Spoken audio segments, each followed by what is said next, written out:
Gaskiya dai yau mun ga ta kanmu, ni kaga gaba ɗaya hankalina ma fa a tashe yake, ban san me zan faɗa ba, ban san me zan ce ba. Guardiola mugu ne, azzalumi ne, gaba ɗaya ya hana mu ko da mu ɗan shaƙi wata 'yar iska kaɗan wacce za mu samu mu ɗan dawo.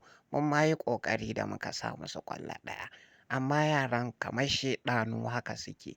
Wai yau iya Gundogan ne ma ya kama da wuta. Da a ce duka players ɗin ne suka kama da wuta, ai da ban san yadda zan yi ba. Ten Hag kana ta cika baki kafin a yi wasan nan kana cewa in sanko ne ba a nuna muku sanko ba don haka za ku yi kace-kace da su don ko ba Real Madrid ba ne. Ya aka yi muka ga kasar ko kuma lokaci ɗaya. Hmm. Abba Apex gaba ɗaya na kula fa ba ka da hankali ba ka san irin ƙunci da azabar da muka sha ba yau.